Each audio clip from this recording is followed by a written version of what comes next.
So that intensive social media bootcamp that my cheap ass spontaneously signed up for, week 1 is officially a wrap. I'm learning so much, how Instagram and the algorithm works, how to create and post, shooting B-roll, and all the details that go into making just a 6-second reel. And I'm learning a ton about myself, how my brain works, my creative process, having a second wind.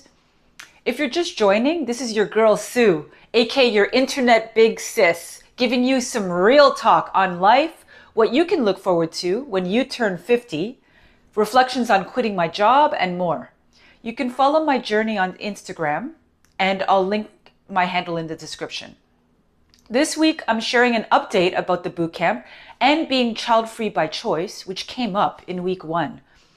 I was pretty surprised. There are hundreds of people doing the program, around 800, and they are almost all women. I'd say around 80%. I was expecting a mix of men and women and more like cool, young influencer types, but mostly these are normal people. Some of them are quite shy and nerdy. And a lot of them are moms, stay-at-home moms, working moms, military moms, single parents. I'm not working right now, very thankfully, and I don't have obligations like kids. And for me, the bootcamp is a lot.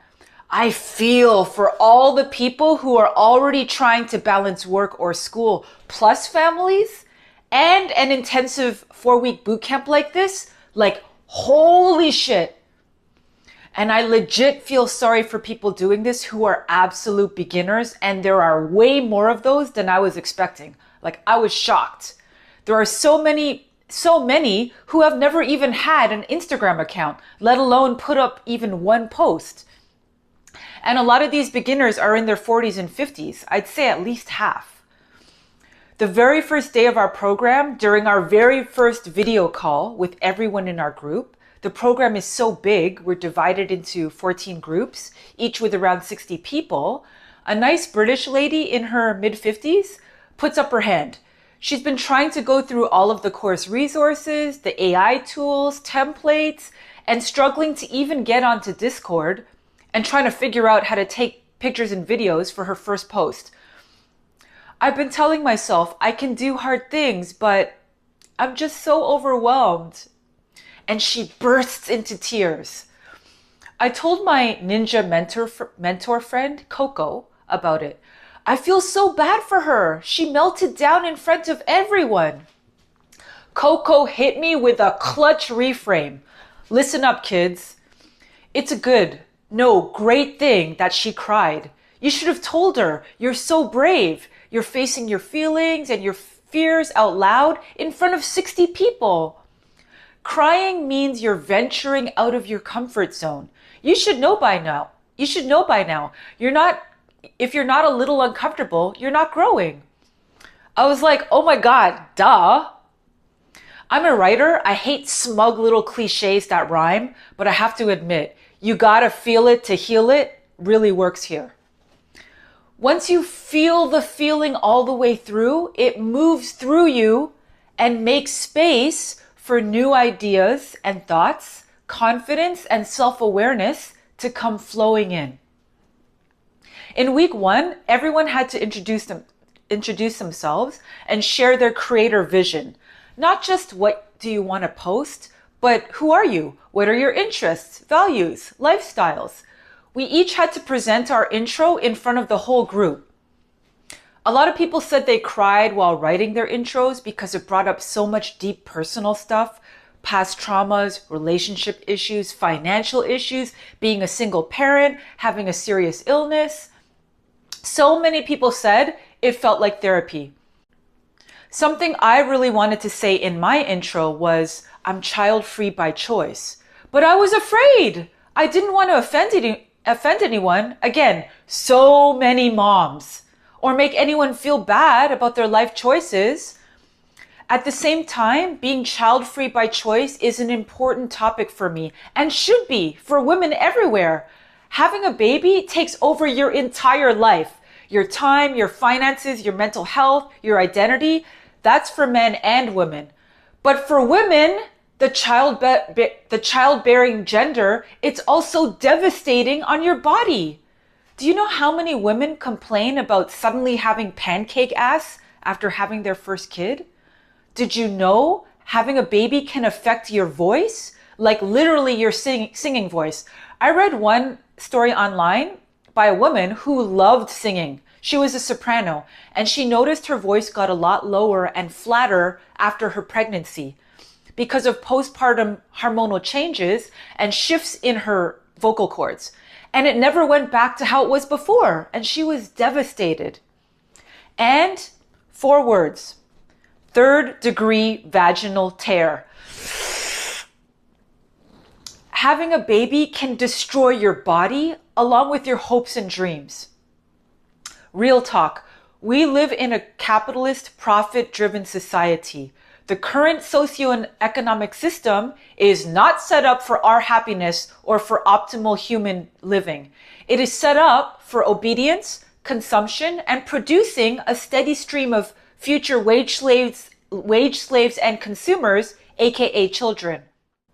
Not to fear though, we're at a very pivotal, exciting point in human history.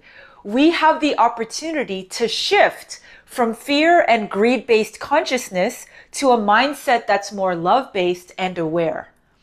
I believe we'll make the right choice and turn this ship around and not only avoid dystopia, but transform being human and our planet into heaven on earth. It might be a little slow and messy, at least at first, but we'll get there. And for a former pessimistic, cynical bitch like me to have hope, that's saying something. Part of my mission here on earth is to help make that shift happen through my writing, public speaking, and social media. I played small for so long, no more. I have a voice and the power of the pen. I'm going to use it to spread awareness about these important topics. Anyway, I had my life plan set. For so long, I was like, okay, I'm going to get married, get a mortgage, and have at least 2 kids by age 35. Then around 33, I started going through an existential crisis and questioning everything. What is the point of life? Where did this life path come from? Who am I really?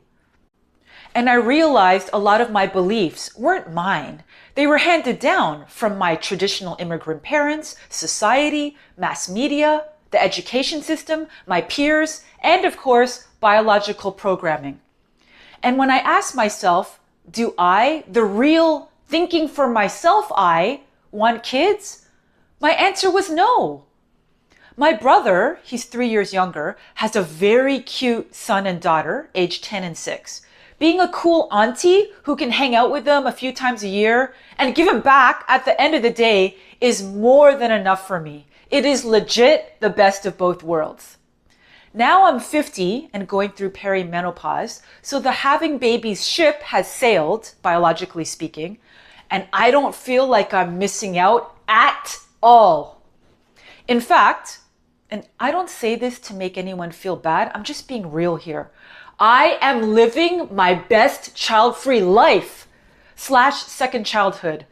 By the way, more on how I completely healed my inner child later. I'm enjoying life with more freedom, creativity, fun, and self-love than I ever had before. And I want people to know they can have that too.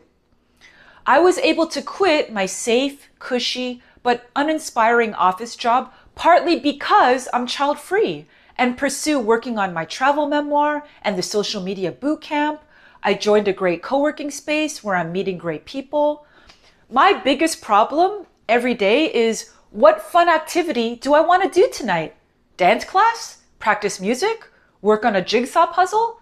I go dancing every weekend. I take my inner child for bubble tea, to the museum, thrifting. I really feel like, I don't want to be mean, but this is honestly the phrase that comes to mind. I feel like I dodged a bullet, but I was also pissed. I got lucky.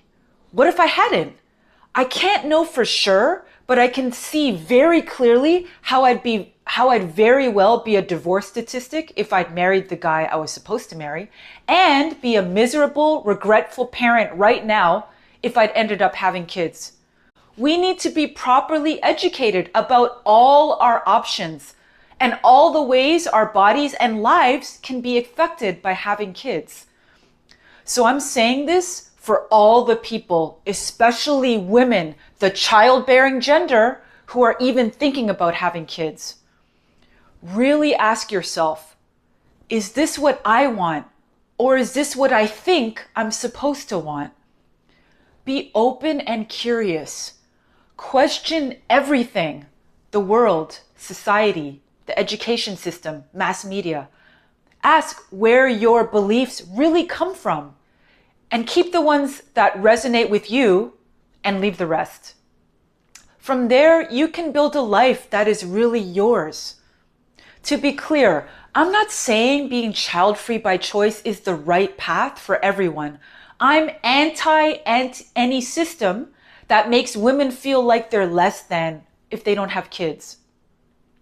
More on being child-free by choice and reflections from the social media bootcamp next week. Until then, this is your internet big sis signing off. Remember to drink lots of water every day until your pee runs clear. If you feel thirsty, you're already dehydrated. Be nice to yourself. Treat yourself like you would your BFF. And try to spend even a few minutes off screen and outdoors, okay? Sending you positive energy through the screen. Bye.